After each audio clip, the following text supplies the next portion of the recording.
اور جس معاشرے میں دو مصیبتیں ہوتی ہیں، یہ بے پردگی ہوتی ہے، مخلوط نظام ہوتا ہے، ایک تو وہاں گھریلو زندگی ختم ہو جاتی ہے، دوسرا وہاں ازواجی زندگی کا سکون ختم ہو جاتا ہے۔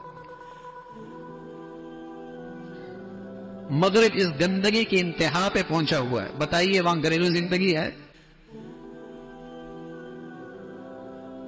ہمارا ایک بچہ وہاں امریکہ پڑھنے کے لیے گیا، کہنے لگا میری کلاس میں 46 بچے تھے، ایک میں واحد تھا کہ جو میرے ماں باپ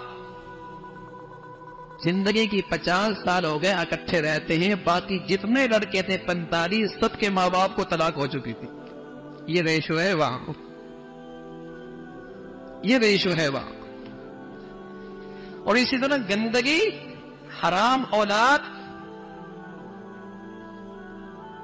ساری چیزیں دنیا کے ریکارڈ پر ہیں۔ مسلمان تو ایک مہذب معاشرہ، پاکیزہ معاشرہ، عفت اور پاک دامنی کی زندگی، جو اس کا ایمان ہے، اس پہ زندگی گزارتا ہے۔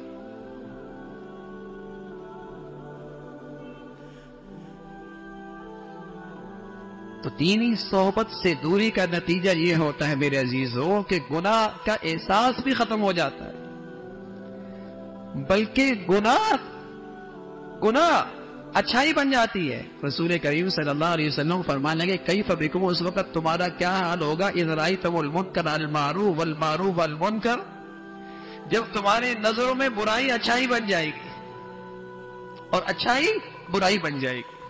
حجاب، پردہ، حیا، غیرت، یہ عیب بن گیا ہے، اور بے حیائی اور آزادی اور بے حیائی اور گندگی، آج یہ ترقی، یہ جدت، مسلمان معاشرے میں کتنے لوگ اس کی حمایت پہ کھڑے ہوں گے؟ حالانکہ اللہ کے نبی صلی اللہ علیہ وسلم فرمانے کے ایک وقت ایسا آئے گا، کاسیات عاریات مومیلات مائلات رؤوسهن کاسنمۃ البخت لم یجدن ریح الجنہ وان ریحها لتوجد من مسیرۃ کذا وکذا۔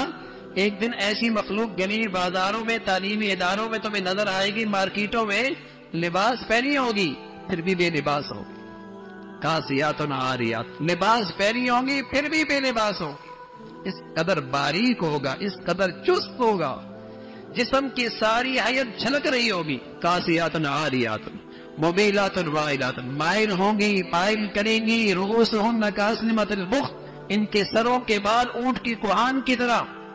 لم یجدن ریح الجنہ، یہ جنت کی خوشبو بھی نہ سونگ پائے گی، وان ریحها لتوجد من مسیرۃ کذا وکذا، حالانکہ جنت کی خوشبو میلوں میل آ رہی ہو۔ جب اللہ کے نبی نے یہ بات کہی تھی اس وقت یہ مخلوق کوئی نہیں تھی، لیکن نبی کی بات معجزہ ہے۔ آپ نے اس دور کو اپنی نبوت کی آنکھ سے دیکھا تھا، کیسی برائی پھیلی ہے، کیسی برائی پھیلی ہے، اور نتیجہ یہ ہے رستے پستے گھر اجڑ رہے، گھروں کی زندگی کا سکون ختم ہو گیا ہے۔ جب آزاد میل جول، بلکہ بنیاد ہی تعلیم کی آزاد تعلیمی نظام سے مرد عورت کے اختلاط کے ساتھ ہوگا، وہاں تو شرم و حیا کا جوہر ہی ختم ہو جائے گا۔ اس لیے کہ مغرب کے ہاں حیا ایک بیماری ہے، حیا ایک بیماری ہے۔ وہ چاہتے ہیں یہ جراثیم بچپن سے لے کر 55 تک کہیں آنے نہ پائے یہ بیماری، اور اسلام میں شرم و حیا ایک جوہر ہے۔ رسول کریم صلی اللہ علیہ وسلم فرمایا کرتے تھے الحیا والایمان قرناء جمیعا، ایمان اور حیا دونوں جوڑے ہیں، جہاں سے ایک چلا جاتا ہے وہاں سے دوسرا بھی چلا جاتا ہے۔ جہاں ایمان ہے وہاں شرم و حیا ہے، اور جہاں شرم و حیا نہیں وہاں ایمان بھی چلا جاتا ہے، دونوں ساتھ ساتھ چلتے۔ تو اللہ نے مرد کی ذمہ داری لگائی ہے، باہر کی ذمہ داریاں ہیں، عورت کا منصب ہے، گھر کو سنوارنا ہے، اولاد کی تربیت ہے، گھر کی پاکیزگی ہے، گھر میں تقوی کا ماحول ہے، یہ عورت کی ذمہ داری ہے۔ ہاں اگر باہر نکلتی ہے، کسی ضرورت کے لیے نکلتی ہے، تو اللہ نے اس کے لیے ہدایت دی ہے، یا ایھا النبی، اے نبی، قل لازواجک، کہہ دیجئے اپنی بیویوں سے، وبناتک، اپنی بیٹیوں سے بھی کہہ دیجئے، ونساء المؤمنین، اور تمام ایمان والی عورتوں سے کہہ دیجیے گا، یدنین من جلابیبہن، جب باہر نکلو تو چہرے پہ چادر ڈال دیا گا۔ تاکہ پہچانی جائے کہ یہ باندیاں نہیں ہیں، یہ آزاد عورتیں ہیں، ایمان والی ہیں، تاکہ یہ پہچان ہو جائے کہ یہ آزاد مسلمان عورتیں ہیں، باندیاں نہیں ہیں۔ باہر نکلنا ہے، ضرورت کے لیے نکلنا ہے تو حیا کی چادر کے ساتھ نکلنا ہے۔ یہ شریعت ہے، یہ قرآن کا قانون ہے، اللہ کے نبی صلی اللہ علیہ وسلم نے اس کی ہدایات دی ہے۔